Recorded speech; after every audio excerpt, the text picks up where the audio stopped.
Welcome to Thriving Entrepreneur with your host, Steve Kidd, third-generation minister and 30-year business coach. Listen in as amazing, world-changing authors, speakers, and coaches share their struggles and victories. And hear from best-selling authors' insight into how you, too, can live your life as a thriving entrepreneur. This is Steve. Welcome to Thriving Entrepreneur. I am so glad to have you here with us today. I appreciate you. You know, it's really amazing that after, now more than 5 years, we're still together. We're still thriving. Life has its challenges and it has its advantages. But together, when we all pull together, we can all thrive. So thanks for being you and thanks for being here today. Today we want to talk about investing. We've got a bunch of different angles that we're going to talk about investing your time, your treasure, your effort, your energy, your money, all of those kind of things. So stick around because we're going to have a fun conversation about investing, both in your now as well as in your future. So, stay tuned. In the meantime, I do want to remind you about a couple of really exciting things that are going on. Number one, I have been asked to speak at the men's event that's going to be in April, The Complete Man. Oh man, I'm really looking forward to it. I'm going to deliver my signature Write Your Bestseller in 1 hour workshop. And you can really stay tuned here for more information or search for The Complete Man. And I'll get more info for you that as quickly as I have sign up information and what have you. Secondarily, I have to tell you again about the coaching opportunity with my good friend Errol Abramson. Errol's a multi-billionaire. Okay, Errol has started and successfully completed with 47 companies, no losses. What I mean by completed is that he either took them public or sold them for a profit. And in each of those cases, they were more than $1 million. Some of them he sold for more than $1 billion. Yes, Errol is a multi-billionaire, an incredibly brilliant man, and he wants to coach you. He wants to coach you at a price that is so far below any of the gurus that I know. In fact, his rates are right at about the same level that somebody who knows their stuff but you've never heard of would charge. He wants to spend 2 hours a week, every week with you, and be available 24/7 via email for you to send in questions. If you are looking for somebody to up-level your business, I promise you there is no one better than Errol to help you out. Reach out to me, send me a message on Facebook, or send a message to Steve at wehelpyouthrive.com. Let me know you're interested in coaching with Errol, and I will help make that connection for you. It's a great opportunity, very, very limited number of people, and, he's not actually advertising it. He's just basically telling a few of us that are friends of his and letting us offer it to some friends of ours. Errol wants to make a difference in your life, and I really hope that if you're interested, you will contact me. Today we want to talk about investing.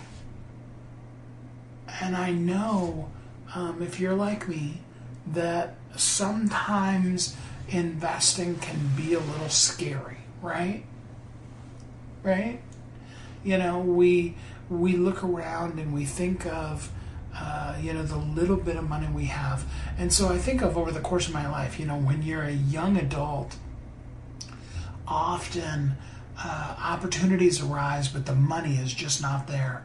I was talking with a good friend of mine, Craig. We were talking about opportunities that we had for investing. And actually, one of the guys in my support group, we had this conversation too. It's interesting. It's been kind of in the air the last couple of weeks or a couple of days, really. So think about it. I'm young enough that I remember back before there was a Microsoft Windows, there was this little company called Microsoft that had just written an operating system for the IBM computer. They called it DOS. And a friend of mine told me, if you're going to buy some stock, that would be one to check out. I, of course, was a young 20-year-old with kids, and, I didn't have any money to invest. But, oh my gosh, what if I would have? A friend from my group was talking about the expendable income that he had as an 18-year-old when he joined the military. And he was recommended to invest in this little company that sold books. Maybe you've heard of them. Their name is Amazon, right? And he's like, if only I would have known and invested my money that way then. But there are a lot of other things that we invest in too. For many of us, our children really legitimately are an investment, right? I mean, we pour time, effort, energy, money into helping to help them discover, be, and live as the best version of themselves. Sometimes we get to see tremendous payoffs for that. And there are other times when it's kind of like, wah, wah, right? And here's the good news, folks. If you happen to be in one of those feels like it's a crash and burn moments for your child, look up. It's okay. There's a verse in the Bible, I warned you at the beginning of the show in the intro, third generation minister Steve, that says, train up a child in the way that they should go, and when they're old, they won't depart from it. Doesn't say that when they're young adults, they won't go crazy. But they'll remember that stuff. It's ingrained in them. You made a good investment, and it's going to grow into something that someday you'll look back and you'll be like, hey, I'm glad that that person is now the person that they are. And you'll be excited for the life that they're living. Maybe it won't be the life you planned for them, but in most all cases, it'll probably end up being better. And that's really super cool. So, that's the kind of investment we make. As entrepreneurs, which most all of you that listen are, one of the biggest investments we make is in our business. In fact, one of my friends in my men's mastermind group is a financial planner, pretty big one. His company does really well.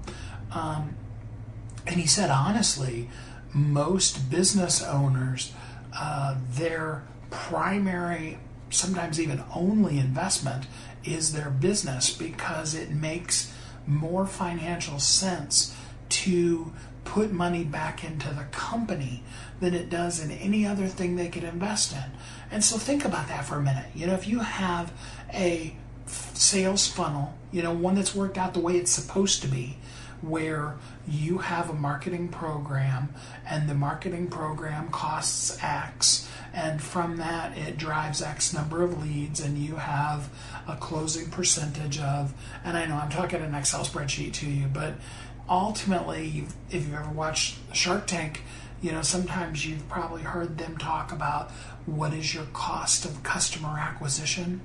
Meaning, if, as simply put, you buy an ad and you get a certain number of people who buy, and you do that long enough that you have a percentage, the cost of that ad equals that many customers. And, then that can tell you what your cost of customer acquisition is.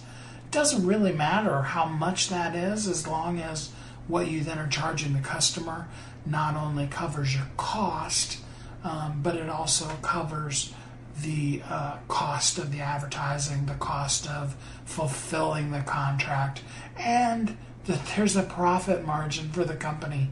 I know a lot of businesses, if you ever watch any of the shows, especially the business makeover shows, whether they be restaurants or other types of businesses, one of the big things they always talk about is, you have to have a profit margin on this product. And it's an easy trap for us to fall in. But for those of you that are thriving entrepreneurs, I know that you've worked through that.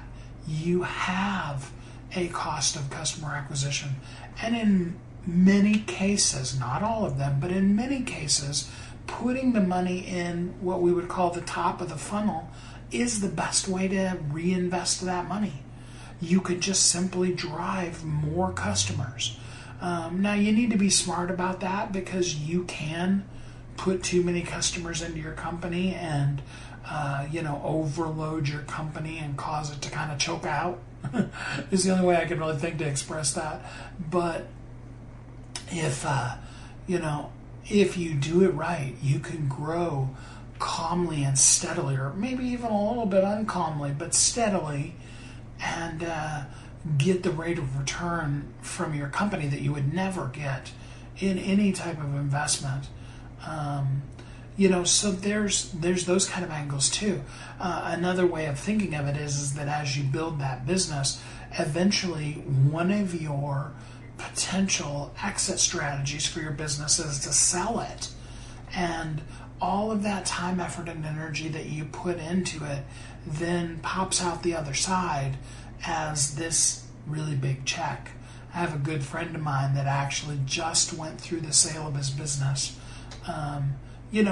And he's made money, he's provided for his family, had a good life the whole time through, but now he also has the fun advantage of a really nice sum of money that he gets to look at, what's the next in my life. I talked earlier about coaching with Errol.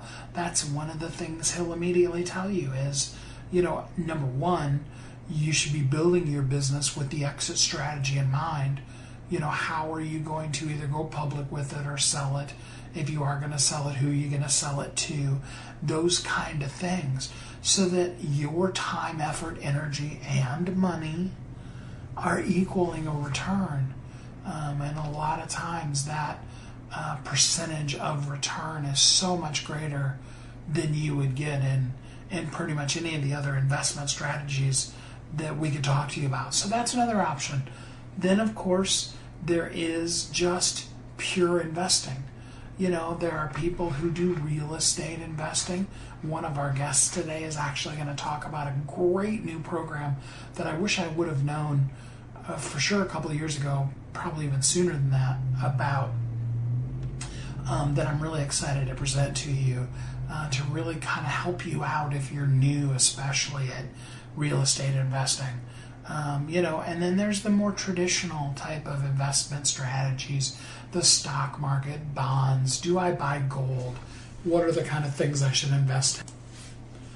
I don't intend on this episode to try to tell you for you specifically which one you should do, but only to suggest to you that you really need to be aware of and then intentional with the investment part of your funds. Investing in one way or another should be part of what you're doing. It can be as simple as, you're paying off your debts and getting out of debt so that you can then put your money into other types of platforms. It can be as advanced as some schemes that I've heard. I have a good friend of mine that's actually a programmer, and he's trying to create a program that will pretty well help him predict what is the smartest buy in the stock market. It's a huge, lofty opportunity, or thing that it's presented a challenge to him, but really, really super smart guy, and it'll be interesting to see how that turns out. So there's everywhere on the spectrum of the things you can do to both invest as well as reinvest. The point is that it should be in some way or another part of your strategy to live as a thriving entrepreneur, right? Because the more that we use wisdom both in the things we do as well as the places that we spend our time, our effort, and our energy, as well as our money, the better that we will be in the long run of our life. It's so easy when you're 20, right? You're going to live forever when you're 20, right? Not going to get sick. The coronavirus isn't going to have any impact on you. I'm 20, I'm impervious. And then you wake up one day and it doesn't feel like 30 years have gone by, but you're celebrating your 50th birthday. It was so cool. When I turned 50, Maya turned 18 that same year, and we had a great birthday celebration together. It was so fun to celebrate those 2 milestones in our life. And now at 53, I can tell you the time just goes by so quickly. And it's only the things that you've made wise investments in that are the things that are really going to help you thrive today. And that's the important thing. Tomorrow is a promissory note. Yesterday is a canceled check. Today is the only legal tender we can spend. Hopefully yesterday's canceled checks show that you made wise investments. But even if you didn't, you have today to up-level yourself and to thrive, to make sound investments, and to be the best version of yourself. Because more than anything else, isn't that really what we mean when we talk about living as a thriving entrepreneur? We're going to take a quick commercial break, and then we'll be back with some great guests here on Thriving Entrepreneur. You've heard Kathy and I talk about it. You've seen the workshops. You have watched as others of your friends have become a best-selling author, and now it's your turn. Let me ask you this. What would being a best-selling author do for your business? Over 80% of people surveyed said that they want to write a book, which means that if you're listening, you probably are one of those people. Now is your time because you have a message that needs to be shared. That message is not for you.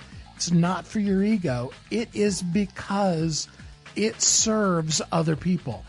Kathy and I are here to help you share your unique brilliance with the world.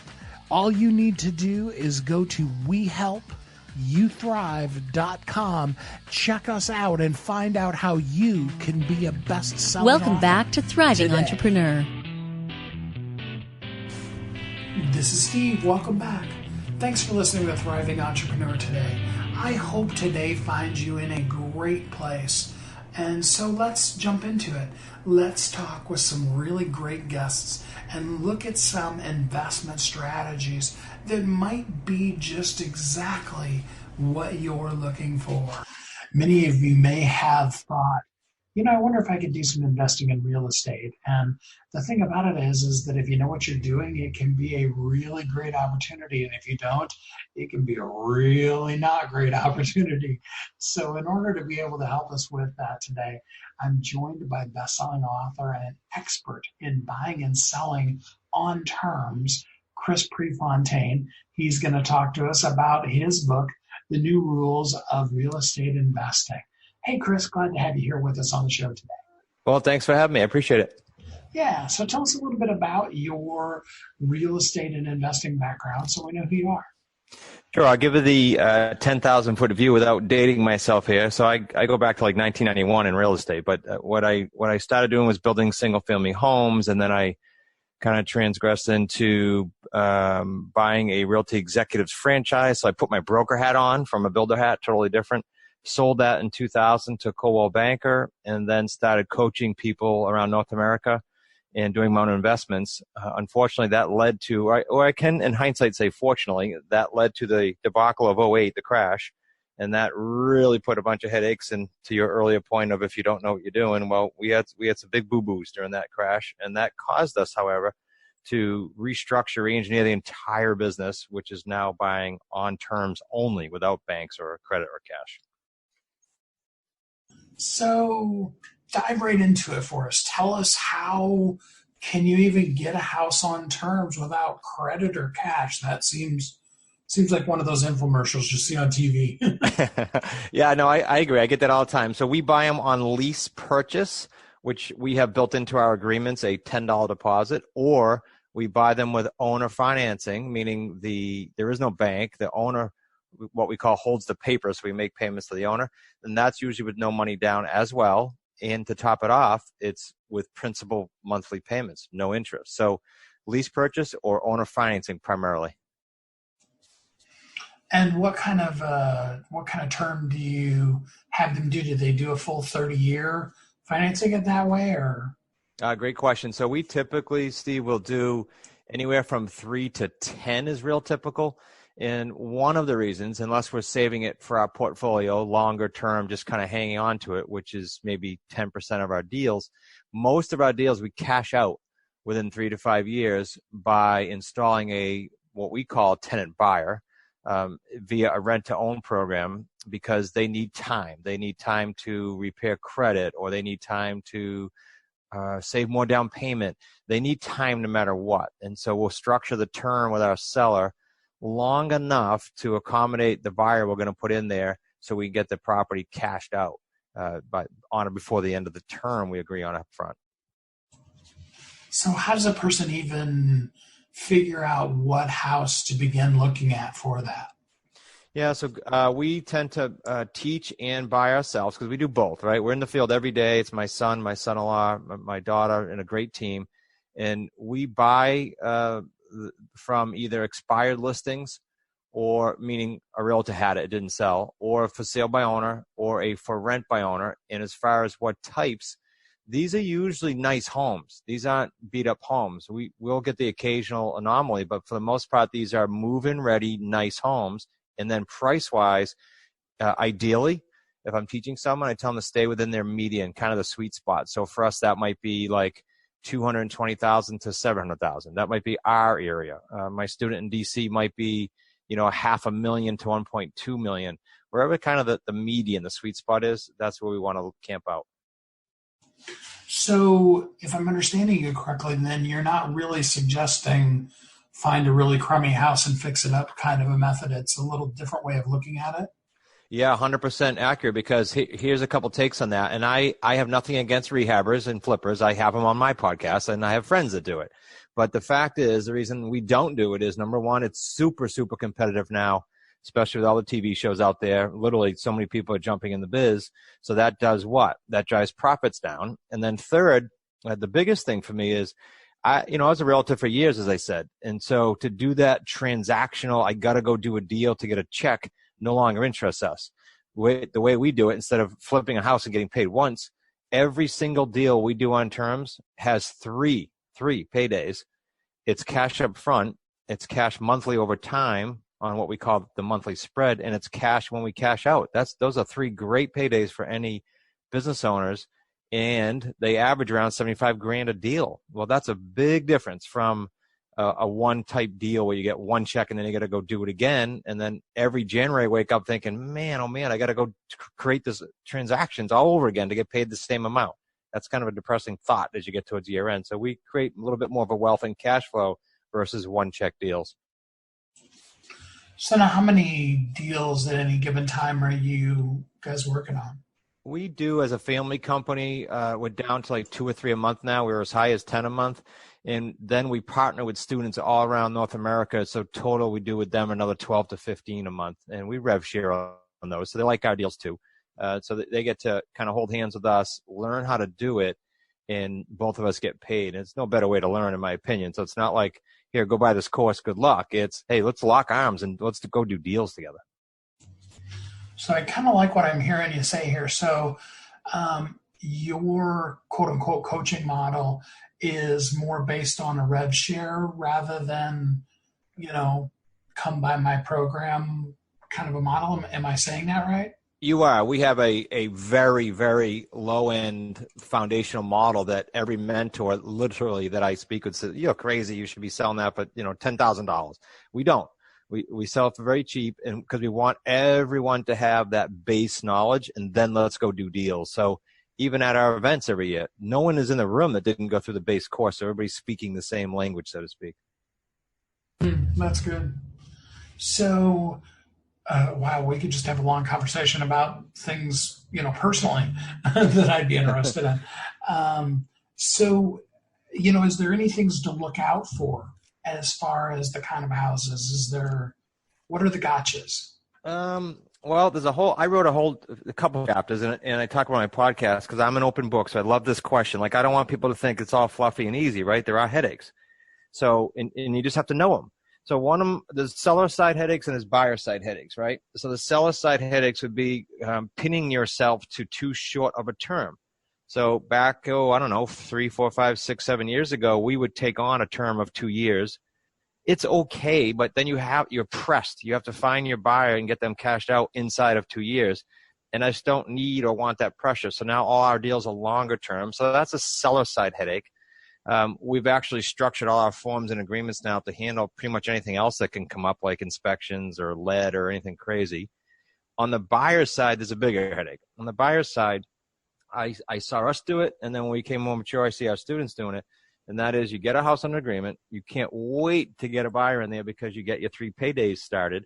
And so you can tend to accept someone that's not, for example, having a big enough deposit. To me, all that is a glorified tenant wanting to rent, and maybe someday, by some hope, they'll buy it. Instead, we want to make sure people have a plan to get to or come in the door with 10%. So now I know I'm dealing with a buyer. Every time we varied from that rule, and our students did, there's room for more headaches, meaning they'll default and leave, and then you have to sell the house again, and that's a pain in the butt. So what kind of time frame are we looking at for that 10%? Are you talking about all up front, or? Some come in with it up front. So every house, we obviously want to have a little bit of a round robin, meaning multiple parties interested. So it just depends on the urgency and the quality of the house. However, we see around 40% of our buyers come in with that much up front, and the other 50 or 60% have to work their way up over time to that, but we won't let them in the house without at least 3% down and then a solid game plan to have payments come in over time. For example, we had a state trooper that knew he had sergeant pay coming retroactive. So he could say to us, look, each quarter I'm going to give you $5,000 more. We have people that, almost all of them, say, well, next February with my tax refund, I'll give you this much more.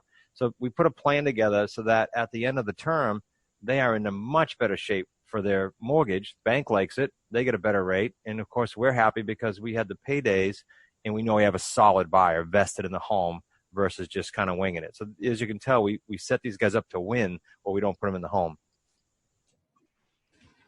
So I'm assuming that you're selling the houses, buying and selling the houses pretty much at market rate. You're not like getting them in any kind of special deals. Is that correct? Fantastic question, because on the seller side, we're typically getting them at or close to market rate, and we'll decide on that. Some sellers don't need that. They'd rather have relief yesterday. So it just depends on the deal.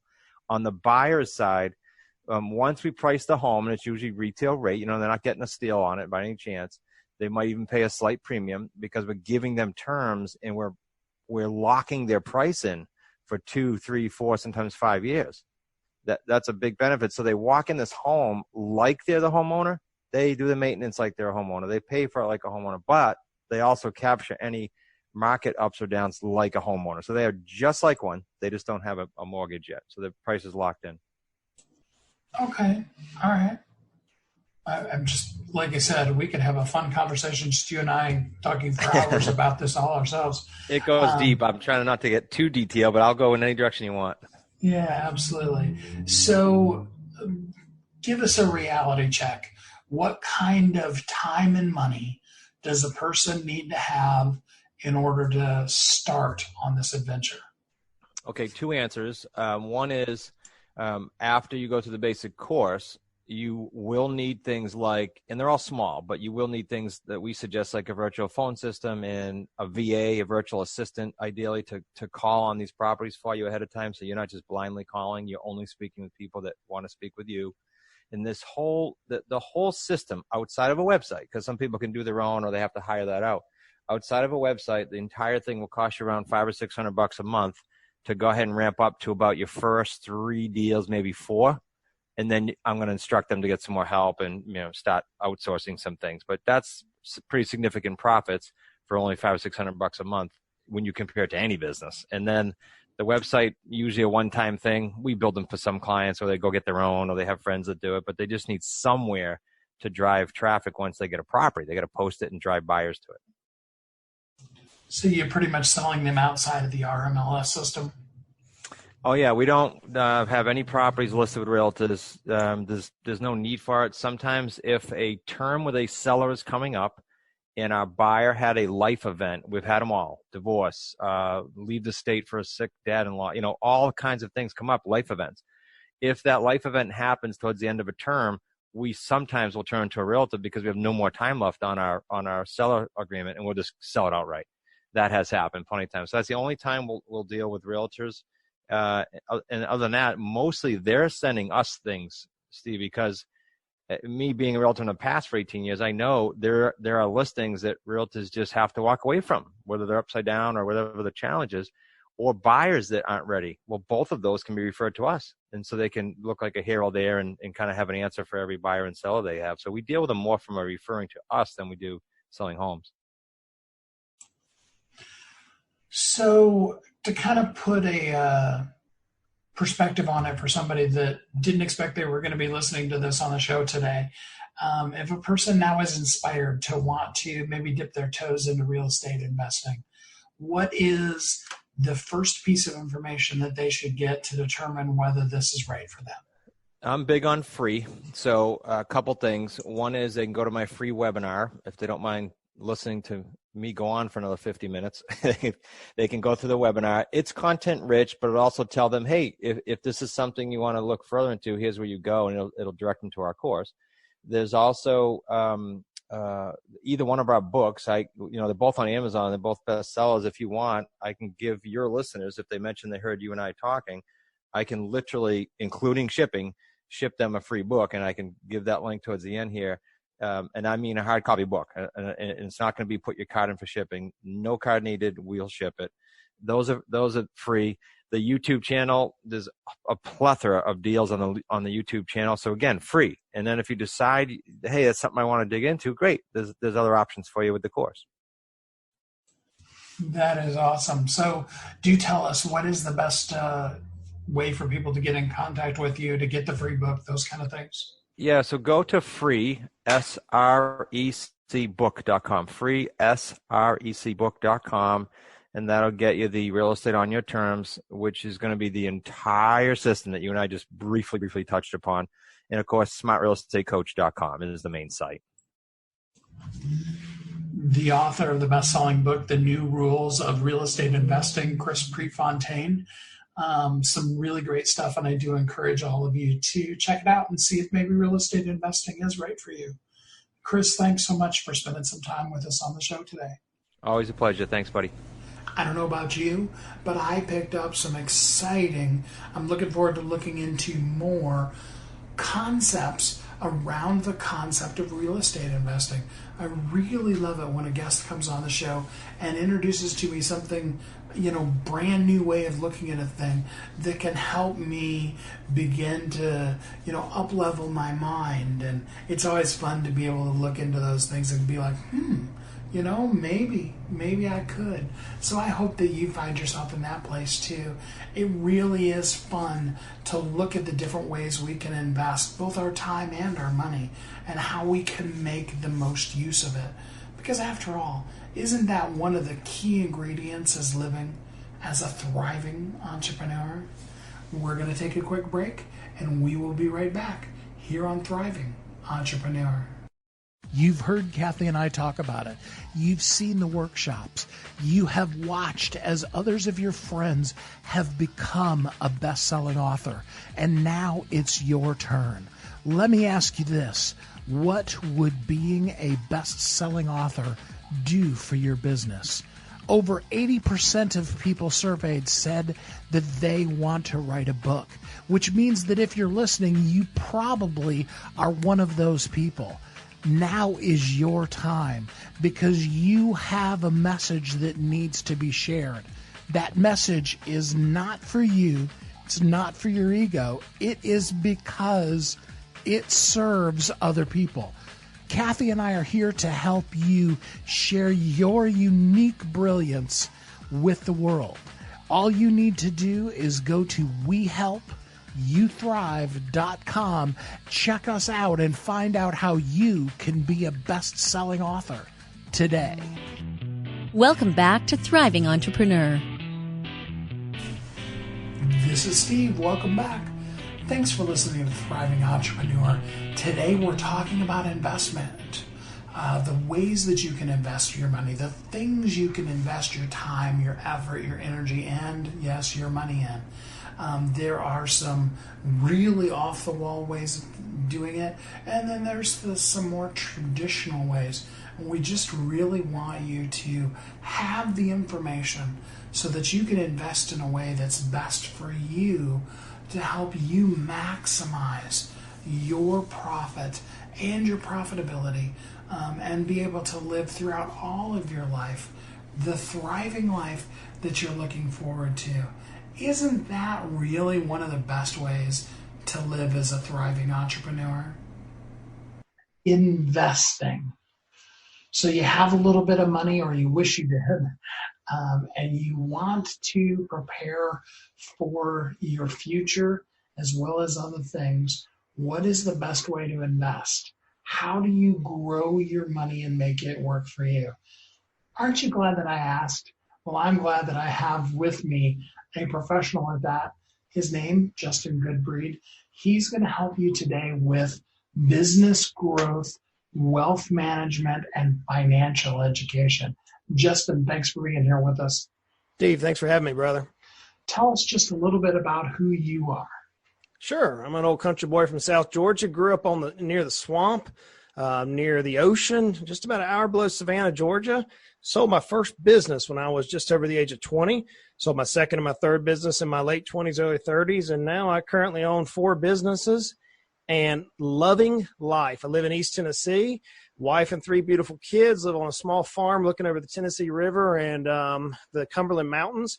Goats, chicken, horses, those type of things is what I love. And most of all, I love helping business owners rock it out. So that's who I am. Perfect. I love this seal that you have on here, that you have an award from an organization called Exit Planning Institute. You were their leader of the year. Exit planning is such a great thing that a lot of people don't think of. How do we really get out of our business financially well? Yeah. One of the saddest things that I experienced in my own personal life was whenever I dealt with the exit of my first business. Just like any other business owner out there, I started my business when I was 15. It grew and grew and grew. And here I am in my early 20s, finding the American dream, doing something you end up loving and turn into a job and end up hating it. So I got ready to sell this thing, and I thought it was worth a lot more than it ended up being worth. So I sold it and found out real quickly that business is an asset. It's one of the best assets that we can own to build wealth for those of us who like a little bit of risk. And I found through exit planning that we can not only grow our own net worth as business owners, but candidly, we can help our immediate team and those that we know, love, and trust that have helped us all these years build this business. We can actually change their worlds. We can give them I call it take this job and shove it check at one point in their life. So exit planning is, to me, one of the most vital things we can deal with as business owners sooner than later. So when we look at the value of our company, because you brought that up, I think just about every entrepreneur I've ever met probably evaluates their company more than what it's worth. Oh, absolutely. How do you legitimately determine what your company is really actually worth? So candidly speaking, I use some really cool software that's smarter than me. But in reality, what it's doing is it's taking the position of our company today, where it's been over the last 3 to 5 years, the projection of the glide path it's on for the next 3 to 5 years. You pull all that together with 256 points of measurement behind the scenes in that software, and that gives us what's called enterprise value.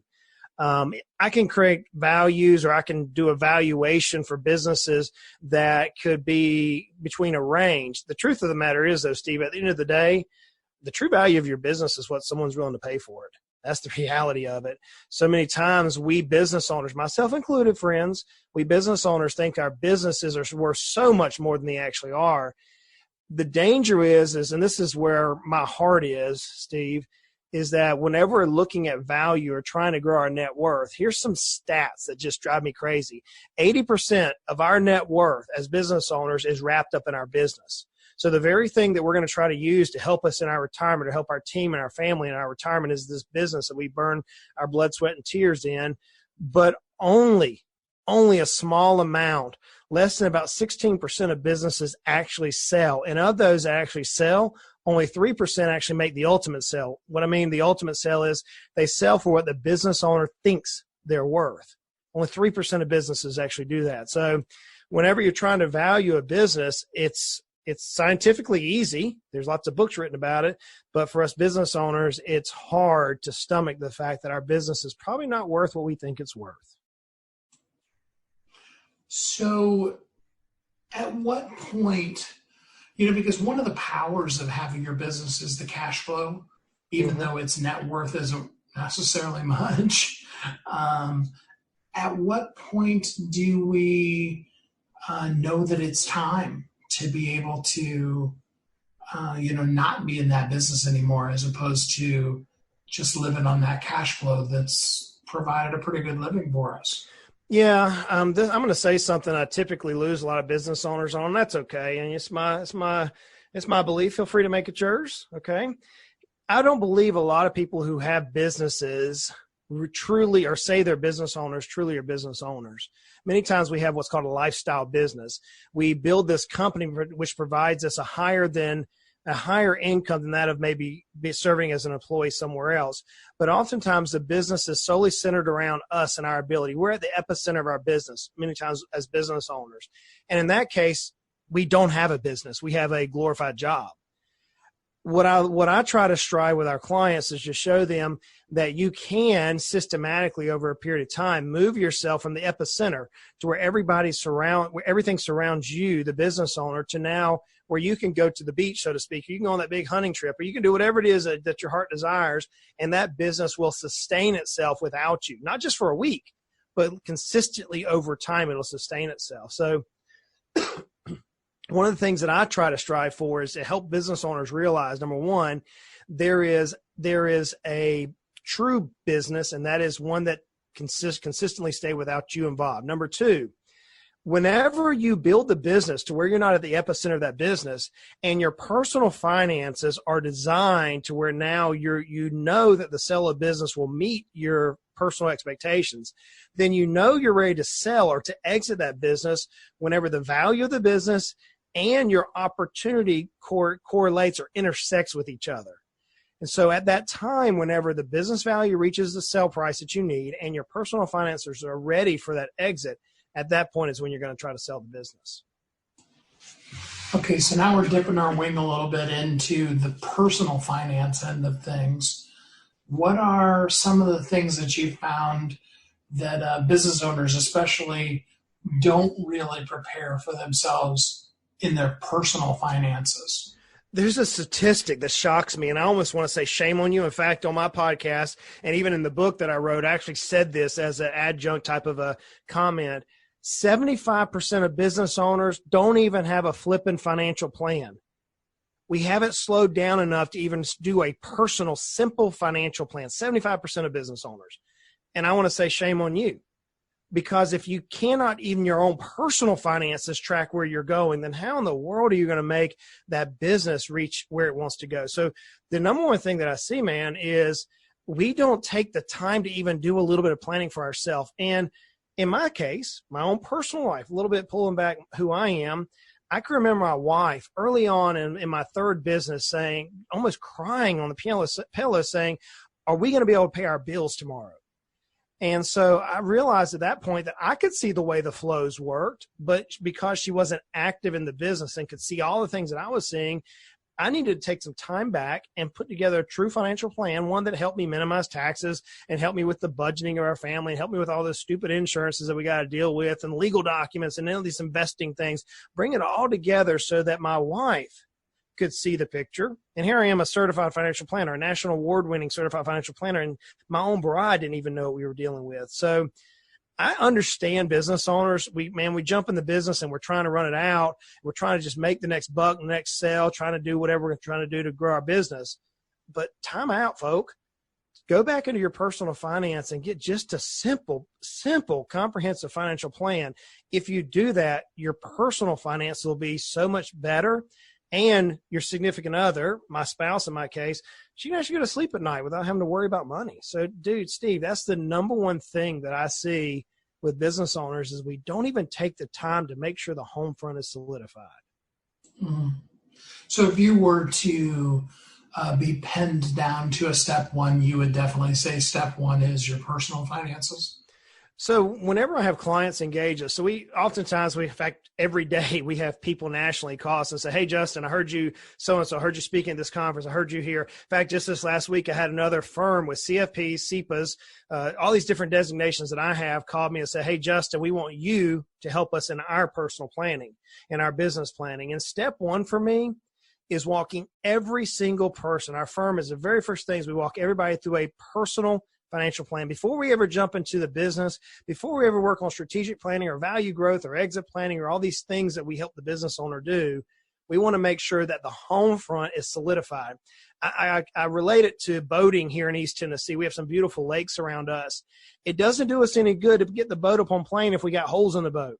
So we want to take our personal finances and make them extremely efficient. And we want to make them to where we can go to work knowing our personal finances are positioned properly. And only then do we have the right framework to deal with our business, to grow and to work really hard to try to double that enterprise value every 3 to 5 years. So, man, step one, hands down, is comprehensive financial planning. Okay. So with that in mind, well, before we get to that, let me ask you one other question first, actually. 75% of people then, even after you've said this, are going to remain in that 75% category. Exactly. Yep. What is why don't we do it? Oh, you would ask me that question. Steve, someone else asked me that question here just yesterday, and I was in a private conversation on Sunday, and man, I don't know. I don't know if it's that we view it as complicated. I don't know if we view it as frustrating. I could tell you why I didn't deal with it, because I hate Wall Street, man.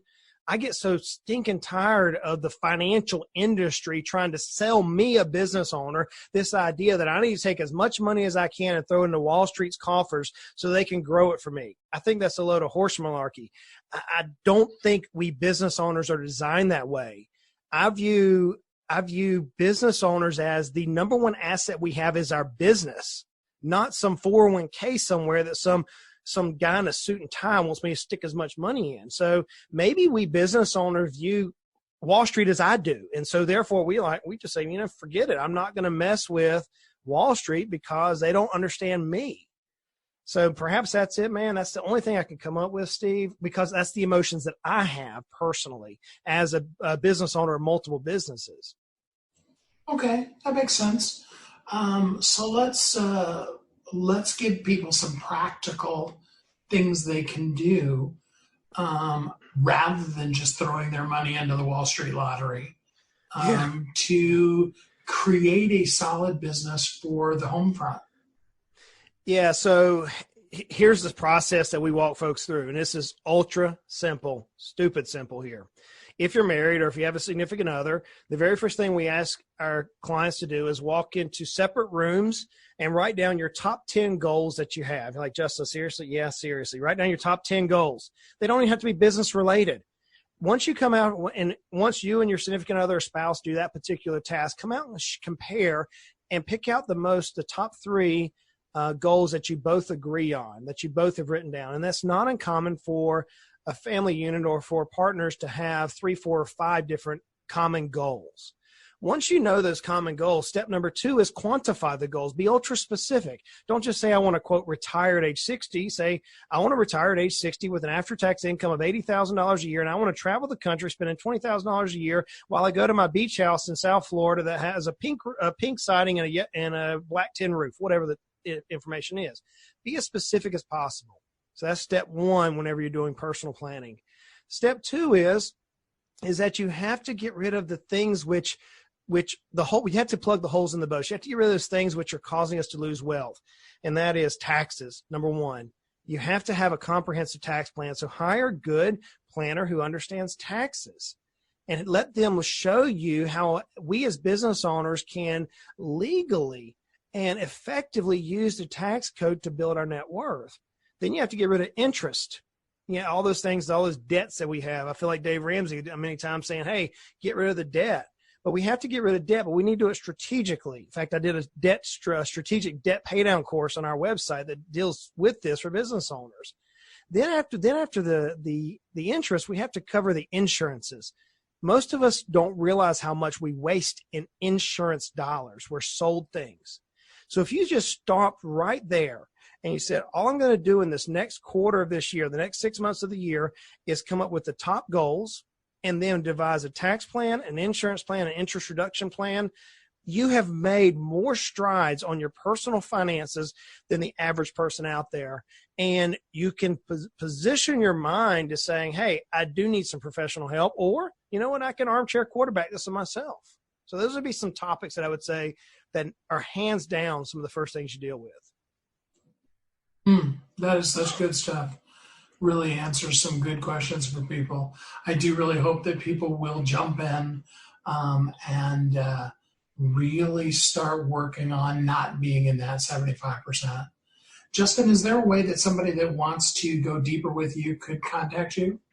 Sure. I would point most folks to Financially Simple. It's my education portal. We have on financiallysimple.com, we have courses that we've created. We have just over 800 articles that deal with personal and business finances. You can look at the methodology. We have our own podcast on there, videos, you name it's on there. So financiallysimple.com is the hub. And while you're there, check out the book, The Ultimate Sale. It's available on Amazon. It's our first book. We have a couple more coming out, but it deals with us business owners on building a business that we can sell. Not being a statistic, not pouring our life, blood, sweat, and tears into our business, and all of a sudden not having an asset that we can sell at some point. So Financially Simple is the hub that I'd point folks to, and if there's any questions, they can reach out through that hub to contact our team. Perfect. I love it. Justin, thank you so much for spending some time with us here on the show today. Steve, thanks for having me, brother. I love a discussion with smart, wise investors. And I love the concept that it's broken down so simply. There should be part of the money that you're bringing in that's going in some way to some form of investing. And again, like I said at the beginning of the show, maybe the money is all being invested in your children right now. If you're a young parent, I would not be surprised at all. And that's a good, worthwhile investment. Maybe you can look at some places where in addition to that, even if it's small, you could add in, what if you put $1 every paycheck away? I love the new services. My bank actually just gave me an opportunity for it, and I'm reading up on it, but I think I'm going to do it where the bank is now going to do the round up every charge on my debit card kind of a thing. But it's right directly with funds that are already in my bank account. So, it makes it easier for me too, because then every transaction is an even dollar amount and I don't have to worry about change at all. Real great way. And think about all of the, something and 98 cents things that you do. And I don't know about you, sometimes when I'm tipping waiters or waitresses, I will sit down and try to figure out the math so I can make it an even number, even something as simple as that, there are a lot of pennies and nickels and dimes that we could easily, Leslie, who's been on the show before, talks all about how she just simply put in place the lifestyle of not stepping over even a penny when she sees it on the ground, but picking up all that change. And she's found to date something like $30,000 or $40,000 of money just laying on the ground.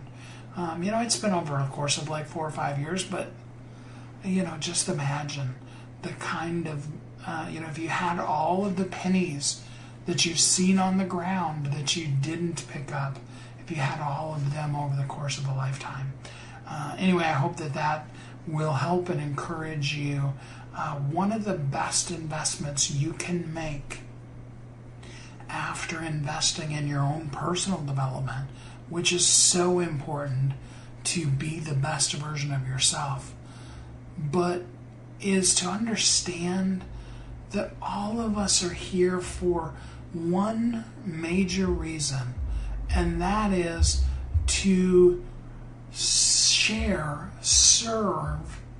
the people that we're meant to share and serve with, right? I mean, think about it for a minute. What good is a talent if you don't use it? What good is a message if it's not shared with people? Now, a lot of times we fall into the trap of wanting the reach to have to be so huge. I want to dismiss that from you for today. I want you to understand that if you only helped just one person ever, that would be more than enough. That would be the thing that would make such a difference in somebody else's life. You need to understand that we're here to change others' lives. I think of the story of the starfish. The little girl is frantically throwing starfish back in the water after a storm. And the guy says to her, "You can't possibly save all of them." And she looks up at him and says, "To that one, it made all the difference." And that's where we need to be when we start sharing our message with the world, is understanding to that one, it makes all of the difference. You are uniquely brilliant. You were created on purpose, for a purpose. You're not an accident.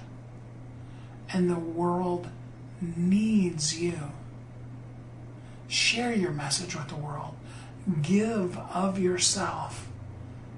Take what you've gone through and help somebody miss that ditch that you fell into, as we each of us help one another. And yes, I do believe that you should share that in a book and let it live for generations. But in any way that you can, each of us needs to help one another. That's the secret to making our world a better place.